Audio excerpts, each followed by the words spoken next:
Bonsoir à tous.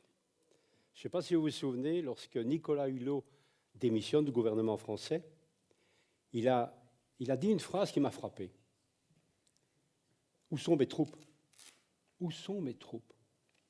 Moi, j'ai interprété ça immédiatement en disant, nous n'avons pas le rapport de force. Nous avons un souci de transformer la société, le mouvement écologiste, mais nous n'arriverons pas à avoir un rapport de force. Et pour cause. Notre discours est repris par tous les niveaux de pouvoir, depuis les Nations Unies jusqu'à l'Europe, les États-nations, et 10 000 communes dans toute l'Europe ont fait des plans de réduction de gaz à effet de serre. Et mon métier, depuis 10 ans, ça a été de suivre des communes de Wallonie pour faire ces plans. Mais quel écart entre ces catalogues de bonnes intentions et ce que nous devons réaliser concrètement pour aller vers cette neutralité carbone qu'on parle de plus en plus au niveau européen. Nous sommes une société immensément riche. Jamais aucune civilisation n'a accumulé autant de finances. Et nous avons besoin de beaucoup d'argent avec ce que je vais vous raconter. Excusez-moi, je bégaye un peu. Le premier grand chantier que nous devons oser lancer, nous les écologistes, c'est de négocier avec les forces sociales, c'est-à-dire avec les syndicats, avec les entreprises, parce que chaque fois nous faisons des tas de projets, nous saupoudrons un tas de subventions sur une multitude de micro-projets pilotes. Ça n'enclenche pas une transformation qui permet justement aux syndicats et aux entreprises que la transformation de la société que nous voulons faire va créer d'autres emplois que ceux qui doivent disparaître aujourd'hui dans les secteurs polluants. Et tant qu'on est là, on ne va pas les rassurer, nous aurons difficile de faire bloc avec ces forces sociales et ces forces économiques. Et donc, le premier grand chantier, c'est qu'il faut isoler tous nos bâtiments. Les habitations, les bâtiments administratifs, les écoles, les hôpitaux, tous, les commerces, tous les bâtiments. Objectif, nous pouvons réduire de 70% nos consommations d'énergie en 20 ans. C'est un immense chantier à mettre en route. Et on l'a déjà fait dans l'histoire. Après la guerre 40-45, on a massivement reconstruit les maisons en très peu de temps, en 3 ans. Nous pouvons reprendre ce genre de combat, ce genre d'énormes programmes. Ça paraît ambitieux, mais si on ne le fait pas, je ne vois pas du tout comment on va atteindre les objectifs de réduction des gaz à effet de serre. Les 30% restants, nous pouvons les assurer avec les énergies renouvelables. Mais dès qu'on parle d'énergie renouvelable, on parle éolien, photovoltaïque. Il n'y a pas que cela. Si on prend le territoire wallon, parce que chaque territoire du monde, et ça c'est un espoir immense, chaque territoire du monde peut devenir autonome en énergie avec les renouvelables. Mais il faut s'adapter aux caractéristiques du territoire. Et donc, dans une région volcanique, on va développer la géothermie, dans telle région désertique, on va développer le solaire, etc. Et je vais vous parler de 3 scénarios que l'on peut développer ici en Wallonie pour arriver à le fait d'avoir suffisamment d'énergie renouvelable pour être autonome énergétiquement. Alors, un des grands chantiers que nous pouvons faire, c'est que pratiquement tous nos parcs industriels se trouvent à côté de zones agricoles. Nous pouvons donc équiper les parcs industriels avec ces unités de biogaz. Les unités de biogaz, c'est l'entreprise d'économie circulaire par excellence. On y met des déchets, on produit du gaz, on peut injecter ce gaz dans le réseau de gaz du parc industriel, et la matière qui ressort du processus, c'est un excellent engrais. Et donc ce serait extraordinaire d'associer les agriculteurs à un grand plan qui va assurer l'autonomie énergétique de pas mal d'entreprises de notre territoire. Ça aussi, c'est de relier différents acteurs dans ces grands plans, avec évidemment chaque fois la clé des emplois. Autre gisement, la Wallonie a plus de 200 puits de charbonnage complètement abandonnés.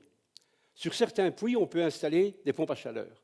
Sur d'autres, on peut capter, épurer, comprimer le grisou, ce fameux gaz tant redouté par les mineurs. Eh bien, sachez qu'une entreprise comme ça fonctionne déjà à Anderlues. Et donc, nous pouvons multiplier ce genre d'expérience, ce genre d'installation, pour vraiment assurer une grande partie de la consommation d'énergie qui ne sera pas reprise donc, suite aux économies d'énergie. Dernière photo. Vous voyez cette centrale hydroélectrique. Elle ne se situe pas dans les Alpes. Elle se situe à 2 pas d'ici, à Caux, dans les Ardennes. Le jour, lorsque la demande d'électricité est plus faible, les pompes, les turbines, pompent l'eau dans les deux bassins supérieurs. En fin de journée, aux heures de pointe, l'eau dévale les 250 mètres et les turbines ont l'équivalent d'une puissance centrale nucléaire. Nous pouvons faire 2-3 centrales comme ça dans les Ardennes, nous avons les reliefs. Et dans ce livre, je détaille comment on peut le faire pour préserver la biodiversité en même temps. En 20 ans, nous pouvons annuler nos importations de gaz et de pétrole pour nos bâtiments. Ça, c'est un objectif ambitieux. Et je pense que le mouvement écologiste doit être beaucoup plus ambitieux dans les années qui viennent, sinon on n'atteindra jamais les objectifs qui sont cités en long et en large dans toutes les déclarations des gouvernements. Ce n'est pas tout. Il y a 2 autres secteurs qui émettent pas mal de gaz à effet de serre.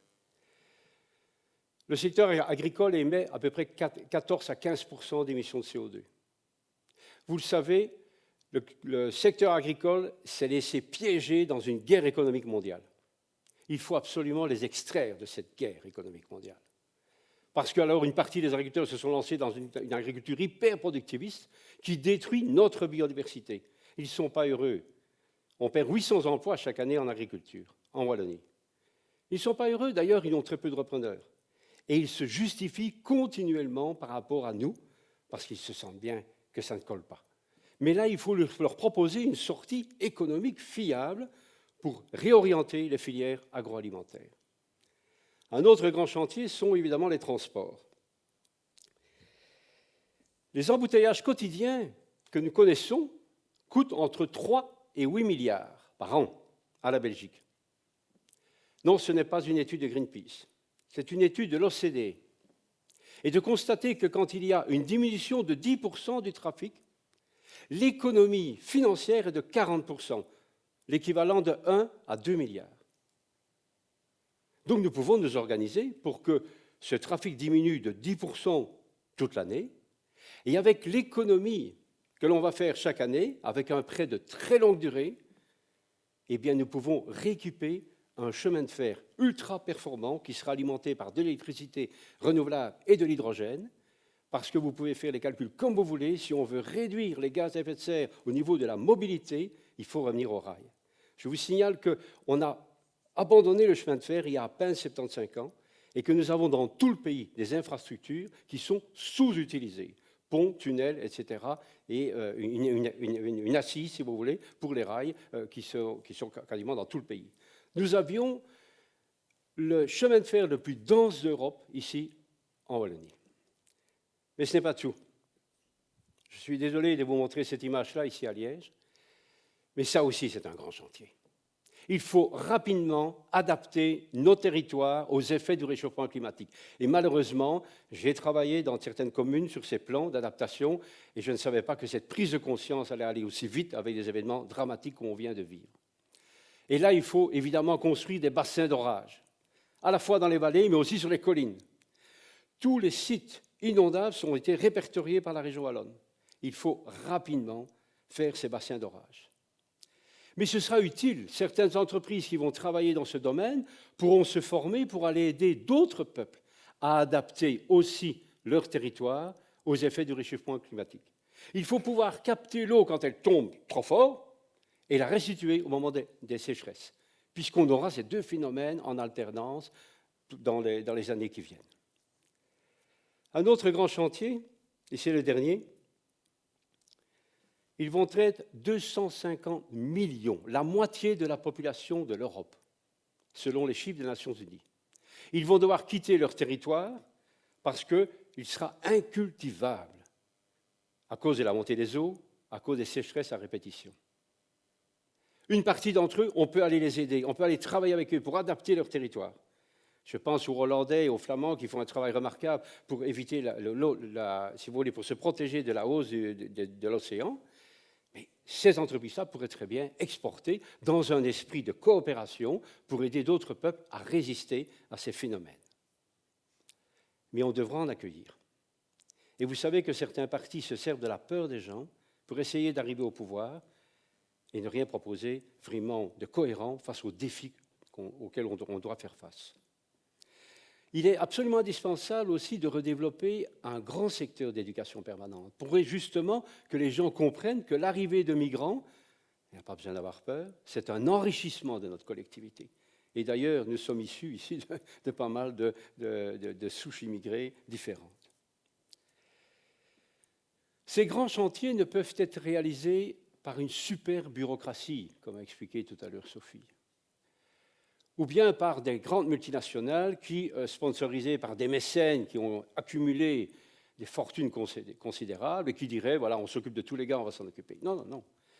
Si on veut réussir cette transformation de notre société, il faut le faire avec un maximum de participation citoyenne. Et ce que vous voyez là, c'est une des coopératives citoyennes de Wallonie. Il y en a 16, qui représentent 12 000 citoyens. Les coopératives ont démontré qu'elles savaient mobiliser l'épargne des citoyens et distribuer des dividendes raisonnables. Ça, c'est un flux financier qui est cohérent avec une société écologique et solidaire. Donc, il faut leur donner beaucoup plus d'ampleur dans le système économique que nous connaissons. Ce serait quand même extraordinaire, et ce sera ma première conclusion, j'en ai 3. Pierre-Yves, j'ai retenu la leçon. Qu'à partir d'une région industrielle la plus ancienne, on parviendrait ensemble à faire ce volte-face. Nous aurions à coup sûr un impact mondial pour 2 raisons. D'abord, nous sommes dans une société où les communications sont extraordinaires, et puis parce qu'il y a justement ce consensus au niveau de tous les niveaux de pouvoir, et donc l'action collective à l'échelle de la Wallonie aura un impact mondial. D'autres régions se mettront en route immédiatement, parce qu'il ne nous reste plus de temps. Ces grands programmes-là, ça va nous prendre 20 ans. J'aime mieux dire 20 ans, parce que quand on dit en 2050, non, c'est tout de suite qu'il faut s'y mettre. Sinon, on n'y arrivera pas. Dernière conclusion, donc deuxième conclusion. Pour les plus anciens, dont je suis, et fier de l'être, il y a 30 ans, ce mur que l'on croyait inébranlable à l'est et à l'ouest, il est tombé en quelques jours sans une arme. Je pense que nous sommes dans une période de basculement. Et que le fait de déclencher ces grands programmes-là dans certains pays, eh bien, nous aurions le basculement que nous souhaitons pour éviter le pire et pour respecter les accords de Paris. Dernière conclusion, je vous invite évidemment à lire ce livre. Évidemment, c'est pour ça que je suis ici. Il est écrit par quelqu'un qui est un homme de terrain, vous avez compris, je ne suis pas un théoricien, je suis un homme d'action, de terrain. Mais vous verrez que dans ce livre, je détaille beaucoup plus les programmes que je viens juste d'évoquer là, ici. Mais j'explique comment on peut financer ces programmes. Chaque fois que j'avance une idée, j'explique comment on peut le financer pour respecter l'équilibre des finances publiques. Parce que les finances publiques, c'est nos finances. Et il faut arrêter de pomper dedans. Mais il faut faire évoluer les flux financiers pour vraiment réussir des défis qui concernent les générations futures. Merci.